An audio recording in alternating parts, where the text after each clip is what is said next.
different from that. I have no short-term memory. I know who I am. I know all about myself. Since my injury, I can't make new memories. You find it hard to believe in me. Maybe it would help you to know that I believe in you. Right here. Don't worry. This man has a bad heart. Angina pectoris. But we have a cure for it. Here you go. All right. Being held by you isn't quite enough to get me excited. Sorry, sweetheart. I haven't got time for anything else. Some days you just can't get rid of a bomb. They said it was a $1 million wound, but the Army must keep that money because I still ain't seen a nickel of that $1 million. Why don't you start? Hi. Hi. Well, let's not. Didn't know to whom you were referring. I don't see any reason to beat around the bush any longer. Okay. They need to know. Yes. I'm Mark. I'm Tom. And we are the Cinemaniacs. So a full, robust roster. Yes, here today. not as full as they have been in the past, but also not as brief as they have been in the past. No. So if you have the time, if you would care to. I get it. See, he slides on in there. But if you're out visiting Europe and having a fun old time, you can cruise around Amsterdam. You can check out Germany. But if you're heading into the capital of France, be careful because you might not want to take the 1517 to Paris. Ordinary things don't seem to appeal? Then try one of our frozen delicacies. So a lot of hype about this from one of the greatest directors, I think, of all time. Eastwood just does some wonderful stuff. And one of the things I was struck with, everybody probably knows that, I mean, it's clearly about a Marine and his buddies. One of them is also in the service, but who stopped this, or at least try to stop, we don't want to give anything away, this terrorist attack on a train going to Paris. But those are the real guys, and so that's all the hype and talk. And so I'm thinking, wow, if there's a director alive today who can make a good movie with, non-actors, let's say, it would be Clint. And wow, I have no idea what happened. We start out with, it's a bit of a flashback back and forth, but we start out, first of all, with voiceover. Boring, I hate voiceover. But then we flash back to when all of these guys were kids in elementary school, and we follow them through high school or middle school. The script, the dialogue is just awful, and the performances are awful. The kids are just terrible. Sorry, kid actors who are going to watch the Cinemaniacs, I'm sure. But then it doesn't really get much better. I think this is clearly the worst movie Eastwood's ever done. It's just in your face with religion and with fraught purpose. I just thought this was terrible. Yeah. Sorry. Whenever a new trailer for a Clint Eastwood movie comes out, even if it doesn't look necessarily good to me, I have faith. Gotta see it. Like the theme of this movie, I have faith that it's going to be good and it's all going to work out in the end. And this was okay. So the stars of the film are not actors. They're the three main guys and some other people in the movie that actually lived through this experience.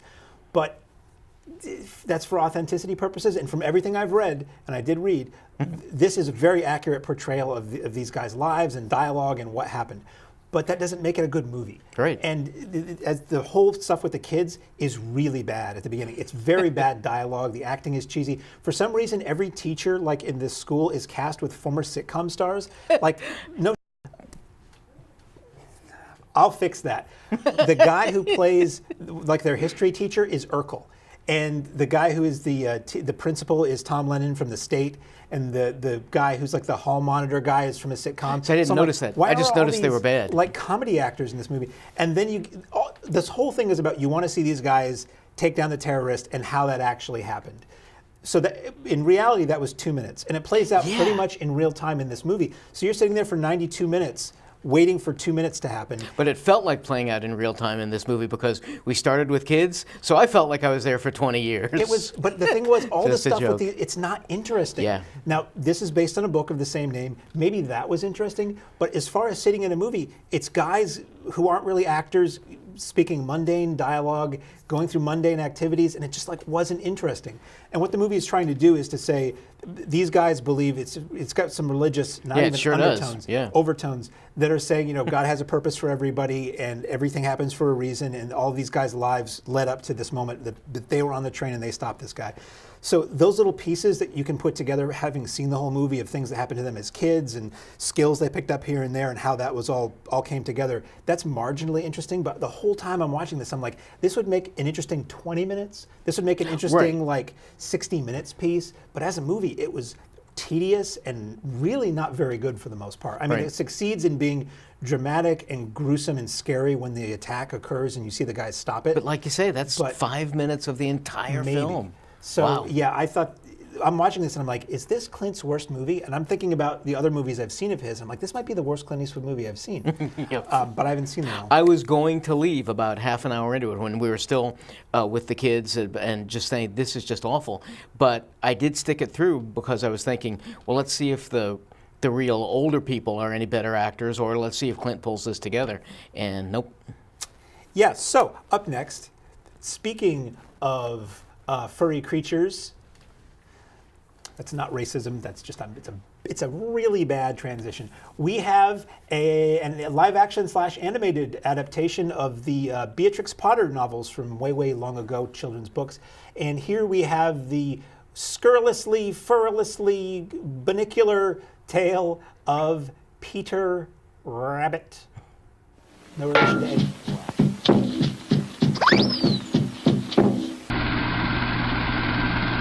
In examining a film such as Peter Rabbit, it's important that the superficial characteristics of its deceptively simple plot not be allowed to blind the viewer toward the more substantial fabric of its deeper motivation. I played Linus in Charlie Brown. Anyway, sorry, thank you. I went into the, first of all, I don't mean to beat up on Clint, but I saw this after the 15-17 to Paris. It can only gain. So all of a sudden it was like, holy cow, this is such a great movie. For kids, I think it's perfectly fine. I'll let you lambaste the toilet humor and everything because that's there, and really, do we need it? You could have done other things. I thought the CG was terrific. It just keeps getting better and better. I enjoyed the pacing, and it wasn't terribly long. I was thinking, how do you make, I remember reading this to my kids, and how long did it take to read Peter Rabbit to your kids? It certainly wasn't 90 minutes, but neither was this, and so it didn't. I was very pleasantly surprised at Peter Rabbit and enjoyed it. Far better than I thought it would be. I expected from the trailers that it was like, a wiseacre rabbit who was kind of annoying, sort of like a Bugs Bunny, and Bugs Bunny laid on Peter Rabbit, so to speak, right. Not in a crude way. Which it wasn't that. It was better than I expected. It was occasionally funny, some good visual slapstick stuff. Pretty to look at, very pretty to look at actually. Couple tidbits: the old man McGregor, the bad guy whose garden all the animals are trying to break into all the time at the beginning of the film, was played by Sam Neill, which I did not spot at all in the movie until I saw the credits, which was cool. A lot of the voices in this film are done by very well-known people in current cinema, not like superstars, and they did it right to me. I always say, you put John Cleese doing a voice, all I can think of is John Cleese and his history of work. They had people like Margot Robbie doing voices and other people people whose names you see, but you didn't register that during the movie. They were just these characters, and that to me helps me get into these characters being real as much as a talking antelope is real. The toilet humor, why? Yeah. There's literal toilet humor about drinking toilet water at the beginning of the movie. Like, kids will find it funny. You know why the Wizard of Oz is not remembered anymore? Lack of ass jokes. No ass jokes, nobody wants to see it. Not a classic. So there was some of that, just enough because they feel like they have to, and I'm always like, ugh. And there's this big party, and there's a straight up reefer reference. I'm like, really? Is that necessary in a kids movie? Because it's clever for the grown-ups. Right, exactly. I took that as being that's what you can give me as a grown-up. No, just make it funny. Other than that, I liked everybody in it. I liked Rose Byrne as Bee, who's Beatrix Potter, which was kind of clever. Right. I did wonder about. So Peter's parents are not in the film, and Old Man McGregor is not in the entire film. And I'm like, okay, so this is yet another kids movie where you can't really have any adults in it. It has to be it's the young sexy Peter Rabbit with the young leads. But they were fun. for people who read the original books, I never did as a kid for the same reason I wasn't into Paddington. It looked a little too delicate and genteel for my sensibility as a kid. You do get brief sections that are an animated version of those old illustrations, which is really cool if you like that stuff. And I would say stay into the end credits a little bit because there's a couple more chunks and you get a bit more of that animation, which is neat. Overall, not really for me. I think whenever it started to win over the goodwill for me, it would devolve into something gross. But it was pretty sizable audience on Sunday matinee, split between adults and kids, and I heard a lot of kid and adult laughter. So everybody there seemed to really enjoy it, and those are the people who wanted to see it and who paid to see it. Right. So I think if this looks good to you, it is probably worth checking out. I'll agree. Speaking of films for children. Oh, exactly right. Everybody grab your kids and rush on out to see the latest excursion between Christian and Anastasia. But Jack's giving them some problems. Our couple gets together and they decide to tie the knot, but one of their buddies is not too happy about it. And he wants to make sure that they eventually are 50 Shades freed. Accidentally pull a speaker loose, please turn it in at our snack bar or box office. So I was never crazy about these. I wasn't too happy about the first one, so I really didn't see the second one. And you know what? What? I really didn't see this one. Ditto. So that's all we have to talk about in theaters this week. We thank our friends at the Latches Theater in Brattleboro, Vermont for sponsoring this fine program. Indeedy. Fine, it's debatable. And now we move on to that which is available on home video on the device, service, platform, format of your choice, however you see things that aren't in theaters legally. We're going to try to chat about a couple of those. First up, we have a tale of forest-based firefighters with an all-star cast, including but not limited to Josh Brolin. It is entitled Only the Brave. 5, 4, 3, 2, 1, blast off! So tell me all about it. Oh, okay. Again, this was very well made. The production value is terrific. I was struck a little bit, and for some reason, with all of the CG that goes on anymore, and it's amazing, people probably don't realize how just regular old movies that you might not think would be CG have a lot of it in there, because usually it's so good. But I've always found flames to be the most identifiably fake. And so I was struck in the theater by how fake some of that looked, and on video it seemed even more so. But ultimately, this isn't about, it's about the fires and everything. This is about the people who are fighting them. It's very uplifting in many respects. Characters die, so this is very much what you would expect from the film. If you see the trailer, you're going to get what you expect. Overall, I thought, and again, do you enjoy these movies where people are going to die? Sorry, and you don't see them die horrible deaths, but God, dying by fire, I would think would be pretty awful.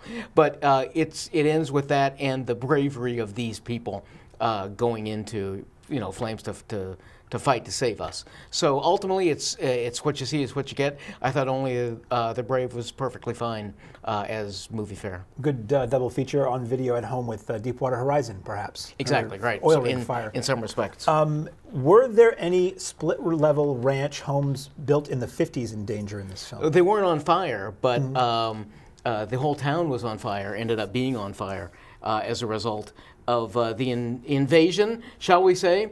Matt Damon plays a business guy who has a mysterious past, and people break into his home and invade his life to kind of cause some problems, concurrently with a black family intruding in this white community. How dare they? You have to watch out what's going on in Suburbicon. You can reach it quickly, comfortably, and with utmost economy. Looks really funny. Coen Brothers involved, George Clooney directing. And now in retrospect, I really don't mean, Clint, I'm sorry, I don't mean to keep beating you up. But he's an old man. You think I could take him? I think you might. I don't know if I could take Clint these days. But compared to the 15-17 to Paris, in retrospect, Suburbicon wasn't that bad. No. I remember really disliking this in the theaters. Part of its expectations because all the admin. Holy cow! It made it look like a flat-out comedy. Right. And this is not a comedy. This is not a comedy. they're two completely disparate stories, at least to my mind. One is this thing with Matt Damon, and he's got some kind of a past, and there are insurance guys after him, as well as mafiosos. And then he lives in this town where this black family moves in, and nobody except for Matt Damon's kid and the black kid, it's so completely and in your face about prejudice. And this town, I kind of get the sense it's clearly this mythical town. I don't believe that this really happened, so it's symbolic. But the two stories just didn't jive for me. I didn't understand why the two of them were put together. And ultimately, I did not like Suburbicon. Me either. It had a really kind of a nasty, negative tone to it. Absolutely. It's very brutally violent at times. Everybody in it is kind of nasty, again, except this family next door and the kids. And it was just overall kind of unpleasant. Now, maybe if you knew that going in, you might like it more. I'm basing this on the experience I had seeing it fresh in the theater, and it didn't work for me. It wasn't as zippy and fun as it kind of made it look like it was going to be. You kind of felt like you were going to get a fun Coen Brothers kind of movie, and it really wasn't that. Well, but I guess I would ask you then, even knowing going in, I mean, clearly the story with the black family moving in, this is all about racism and prejudice. And I understand, don't be racist and prejudiced, but I still don't understand why I watched the Matt Damon thing. Portion of it. Just so unpleasant. I don't get it. Neo-noir unpleasantness. So, speaking of unpleasantness, we have a film starring a bunch of female comedians that you might recognize. It is a sequel to a film from not that long ago, maybe a year ago. And all the ladies are back to celebrate the joys and pitfalls of the holidays with A Bad Mom's Christmas. Our favorite choice. Sanitize. Eat Sunbeam, the bread you need for energy. My ears were cutting in and out. Speakers are cutting in and out. That's my fault. Too. Sorry, folks. So I didn't see this. Neither did I. Oh, well then, that makes things go even faster. I assumed that you did. Well, heck. Well, so there wasn't ever a former president of the United States in this film, as far as we know. Right. Certainly not one who was president for the Kennedy assassination. That's probably so. But if there was, I bet you Academy Award nominee Woody Harrelson might be the right guy to play it. He's got the big old Texas drawl, and I'm not really sure if the former president was really after Twinkies, but in a post-apocalyptic war, you might want to vote for LBJ. Any place to eat? Are you getting hungry? I'm starved. So I was very tiny when LBJ was president, so I don't remember a whole lot about that time. All the talk when this was out, I saw this actually when I was in New York casting with my students, so months and months and months ago, was that, Harrelson, a clear nod, because he really is terrific. I don't find, my understanding is that this is very accurate. This follows LBJ from his early time as a politician in Texas, follows him all the way through up to, vice president and obviously becoming president, and referencing how he felt like he was carrying on Kennedy's work, his legacy in that respect. Other than that, I didn't find the character all that interesting. What I found interesting in this film was Harrelson's portrayal. Again, I don't necessarily think of him as a comedian, but he came from Cheers and he's done all of these. I made the Zombieland reference beforehand. Clearly good with comedic roles. I know those types of folks like to take much more serious roles, and I think this is him showing that he can act. So if you're a fan of Harrelson's, if you're a fan of the history in LBJ, I think you'd certainly enjoy this. Did I learn anything? Not necessarily, but other than that, so this is kind of a backhanded compliment. It's perfectly acceptable. I didn't see it. I didn't know it existed until about 10 minutes ago, so I have no opinion whatsoever. But speaking of Pokemon, you did speak of that. Your dirty little secret. The man's playing Pokemon as I talk, more or less. We have a new release of an old movie from VCI on Blu-ray. This is a film about astronauts that return to Earth after Armageddon has occurred, and they return to a post-apocalyptic wasteland ruled by Sid Haig and his band of dirt bike riding miscreants, and only one man can do justice and cause peace in the valley amongst the aftermath. 3 completely new kinds of Ford cars for 1960. So, and we're back. So that wasn't the right trailer. So I'll tell you about it in great detail. So the movie from 1982. Okay. I had not really heard much of this. I guess it made the rounds on home video and things like that. So you have Steve Barkett, who is not a well-known actor in the marketplace, but he wrote, directed, stars in this film. And I guess he did a couple of films, and he did a lot of special effects work for other people's movies. So on the supplements of this disc, which are voluminous, you see all the other stuff this guy did, and like he worked with Fredel and Ray and a lot of other people in B movies. Decent effects, was it good? Yeah, well, at the time. To me, the best thing about this movie, I mean, it's fun. I watched this on a Saturday afternoon, and to me, this is a Saturday afternoon movie. It's the kind of thing I see on TV. So Barkett and another guy are up in space. As you referenced earlier, very much like Planet of the Apes. Right. He comes back to find, oh wow, they blew it all up. They did it. So he's wandering around, the wreckage of LA, which is accomplished with really effective matte paintings and forced perspective shots that look really good for, again, the $4 that they probably did them for in the day. And Sid Haig is Sid Haig, stepping directly out of anything else he's been in, where he's looking like a biker guy and just ravaging people and taking people prisoner and all that. And Barkett is trying to, he finds a couple of other survivors, helps people escape from Sid Haig, and ultimately does like the Chuck Norris, Arnold Schwarzenegger commando thing and wants to do away with this bad guy once and for all. So it's a little all over the place in terms of the sci-fi elements and the survival elements and the just action movie elements. But it works. I thought it was fun. It's no classic. It's not great, but I had fun as a Saturday afternoon movie. Looks really good on Blu-ray. It ports over the Roan Group Laserdisc extras from like 20 years ago that Barkett put together with like his family, because like his son and daughter, it was like a family affair. So they're in the movie as kids, and you see original props. There's a trailer. There's a short film that was loosely inspirational for this that he did like when he was in college in the late 60s, early 70s. So it's a nice package if you're a fan of the movie. If you're not a fan of the movie, it's nice supplements that help explain where this movie came from. And it's out now via VCI. Next, we go to my favorite portion of the show. Indeed. Which is not always mine, but... No, it's the Arrow Video Corner. I don't know if we have a graphic for it today. So if we don't, I'll keep talking. And if we don't have time for a graphic today. Okay. The Arrow Video Corner is the Arrow Video Corner. What are we talking about? Okay, so here's a movie that isn't out yet, but it will be out very, very soon. And it is from a favorite director of mine, Dario Argento, Italian horror maestro. It is his second feature film starring Carl Malden and James Franciscus. And it tells the tale. Tell me if you heard this one before. Guy thinks he heard something or saw something involving a murder, and he spends the rest of the movie replaying that in his head, trying to figure out what it is he saw. No, it's not the bird with the crystal plumage. This is the cat o' nine tails. Hi. Anyway, clip from the film. Yes. Little hint of the film there.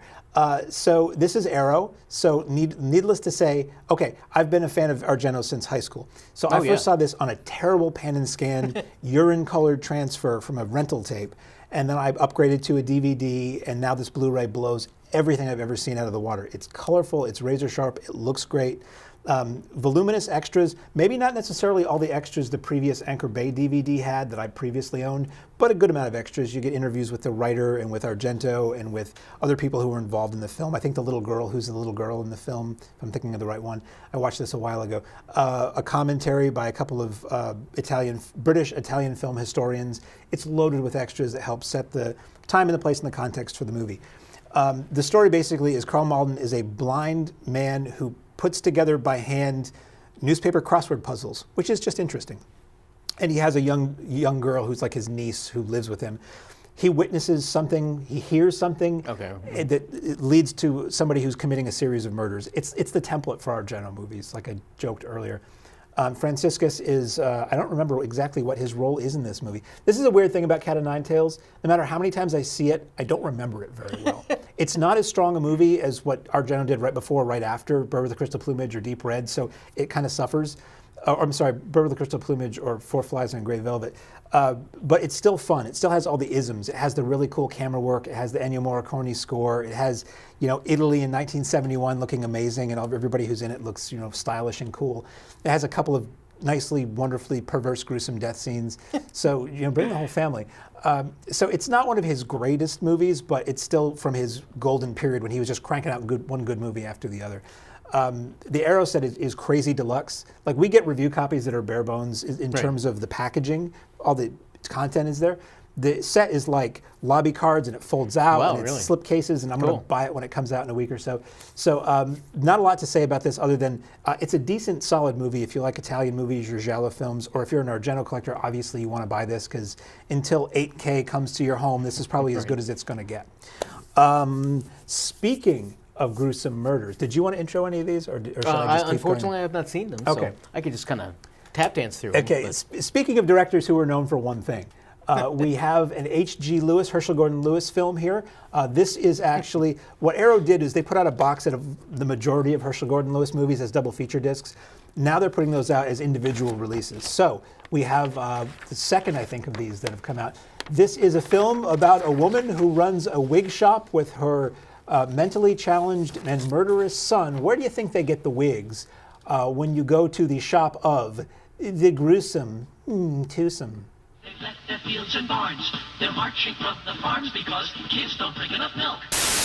So, that trailer doesn't show you much. I actually edited I'm sure it down. can't possibly look like the new transfer looks. Okay, the new transfer looks good. It doesn't look perfect. It's not, okay. And they say going into it that the original materials that they had to work with were not in great Like shape. Super so 8 or something. They did their best. I mean, these were junky films these movies were made to make money. And I'm not boasting. I had dinner amongst a group of friends with Herschel Gordon Lewis, and he said it wasn't about art, it was about business. It was what would put butts in seats and what would be profitable Welcome for to us. Hollywood. And what are the elements that are profitable? He went from making nudie cutie movies to gore movies to, dealing with direct mail marketing, because that's where the money was. He stopped making movies. So the Gruesome Twosome story is a crazy old lady and her mentally challenged son run a wig shop, and the son goes and murders young ladies. He scalps them, basically, and those are the wigs that they sell to the college girls. So when college girls start disappearing, the police get involved and try to, and maybe one of the girls who was a friend of one of those girls, start trying to find out who's doing this. So it's a little bit of an investigative thing like Blood Feast was, and a lot, just gore, cheap gore. And the upside or the downside of HD transfers of these movies is you can see how fake it all is. So it's a lot of just gross gore stuff, eyes gouged out and scalps being pulled and all that. And as much as that sounds like, oh, I could never watch that, it is done so much on the cheap. It's still gross, it's just fun but to it watch. is clearly fake. Yeah. And as you can see from that trailer, the acting is horrendous and the production values are terrible. And why would you want to watch Clint this? Eastwood didn't direct this? No, well, sorry again.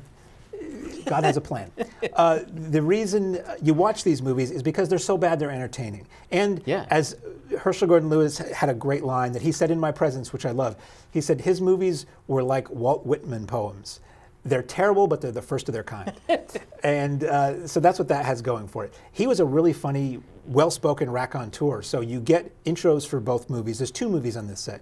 It's Gruesome Twosome and one called The Taste of Blood, which unfortunately I didn't have time to watch, which allegedly, according to him, was maybe one of his better movies, one of his better made movies. Okay. It might have been the last movie he made as a director. This is like 70, 71. It's a vampire movie. That movie looks fantastic in its transfer. You get commentaries on both films by Herschel Gordon Lewis. You get little featurettes about aspects of these films that he did. You get some little featurettes that are about that style, about that genre, like exploitation movies or gore movies or whatever. So it's Arrow, so it's loaded. So if you didn't buy the box set, you couldn't afford to buy the box set, you can kind of get these titles one at a time now. Or maybe you just wanted the Gruesome Twosome for some reason. At any rate, it's out there now from Arrow. Speaking of movies from Japan, it's all me today. We have a volume 1 of a set, at least a 2-volume set of movies from late 50s, early 60s Japanese director who was later known for movies like Branded to Kill and other more stylish films. This is Seijun Suzuki, The Early Years, Volume 1. Get hold of. So I first became aware of Suzuki's films from Branded to Kill, which is a super stylish, I think 1967 black and white Japanese gangster movie. Okay. Very odd. And a couple other films whose names escape me. He's primarily known for that. These are the earliest films he did for the Nakatsu studio in Japan. And the theme from them all is basically young males on the edge of trouble. It's 5 movies. They're all roughly 90 minutes. All but one are black and white. And there'll be a second volume of a few more movies that I think lead up basically probably to where Branded to Kill happens. I'm not going to go into detail about each of the individual movies because we're short on time, but I liked pretty much all of them. They're really interesting little slice of life movies that I think they go from 1958 to 1963. And in one, a young guy who's just come out of like a juvenile hall or juvenile prison is trying to, go back into society and walk the straight and narrow. And he has like a social worker who's trying to help him, and he's sort of vacillating. Okay. I like to use big words once in a while because it makes me feel smartly. He's vacillating between his old ways and trying to be a good guy. And that's like the theme that runs through all of these. These are all nice widescreen presentations, really nice transfers. They look great. The color film looks beautiful. The color film is an odd title, The Wind Passes Through the Mountain Gap or something like that. And it's about a troupe of magicians and like acrobat, like a variety troupe that they would go from town to town for these local festivals and putting on a show. And either I think the parents die in the family over the course of the film, and the youth are kind of being pulled back and forth between the old ways of doing things and trying to be a bit more modern in the current culture.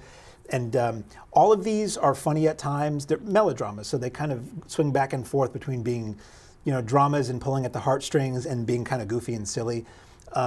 Because all of these guys in these central roles are troubled youth, you get a little fisticuffs here and there. I wouldn't say you get foo, but you get fisticuffs here and there, and some decent little mini action sequences. And for me, the greatest strength of them was a time and a place I never was and I never will be able to be, which was, rural Japan in the early 60s where everybody's nicely dressed and it's still kind of old-timey, like you can't pinpoint a year except for the clothes. Okay. And then you get urban Japan where you see a lot of it's shot on location too. So you see downtown areas and businesses and stores and homes and cars and all that cool, very, very slick and stylish early 60s vibe to it. There's not a ton of extras. It's a 2-disc set. Disc 2 has a British Japanese film historian talking about Suzuki's life and the history of these films that are on this set, and sort of like an overview of all the films and the themes that wove throughout them. You have a set of trailers, and then you have a commentary on the last film on the set by a British commentator. At any rate, a lot of Suzuki's films, I believe the Nikatsu Diamond Guys set, which came out earlier that I think we talked about, he did a lot of that work. So to me, it's like, these are studio films. So these are like MGM films or Warner Brothers movies. They all have a similar vibe to them. And it's just, these are films that were never released outside of Japan. So this is the first US video release, and it's the first worldwide video release. So for me as a film, historian sounds arrogant, a film student still, let's say, I'm really happy that somebody's releasing this stuff because I like them. Now, I wouldn't say they're necessarily for everybody, but if you have an interest in Japanese cinema or Suzuki's later films, this is a really cool set and they look fantastic. Volume 2, I believe, is coming quite soon, so you'll hear me blab about them a bit more. So finally, one more film in 7 minutes. Can I do it? I bet you can. Let's give it a shot.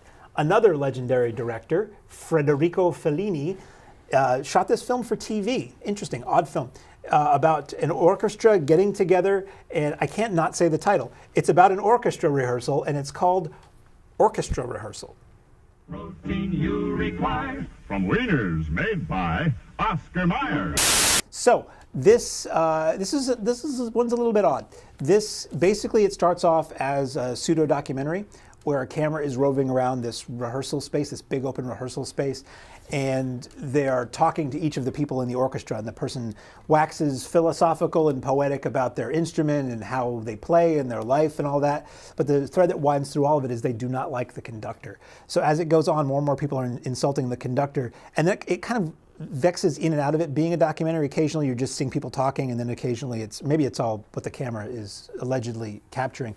Eventually it gets weird. You start seeing people get really angry and let's rise up and overthrow the maestro, and then they're spray painting like political slogans on the walls. It's like a political parallel with, overthrowing fascism or something like that. And it gets like kind of raucous and crazy. It's not a very long film. I didn't really particularly love it. It's interesting and kind of amusing, but ultimately I think it's more for fans of Fellini. It would probably play rather well if you have ever been a member of an orchestra or high school band or something like that, because I'm sure a lot of the dynamics and the sentiment would be reflected in what you experienced. This, again, is out by Arrow. I can't say this looks beautiful because I don't think it looked all that great to begin with. It's very muted kind of earth tones. It was like a late 70s, early 80s thing, so all the clothes are kind of that style back then where it was a lot of browns and not very gorgeous. I don't recall offhand that there's a lot in the way of extras on this. I believe there's a small making of that sort of describes what was going on. I believe Nino Rota did the film, so I think there's a little piece about him on there. Otherwise, this is one I would say more for art film fans who have probably not seen this. I don't know that this has ever had a US video release, at least not in the digital era, or fans of Fellini, or fans of orchestras, and giant wrecking balls crashing through walls. But that's all we have to discuss this week. I would like a lovely wide shot to show my co-host who has left us. He's not dead. He had an appointment. So I guess until next week, I'm Mark, and we are the Cinemaniacs.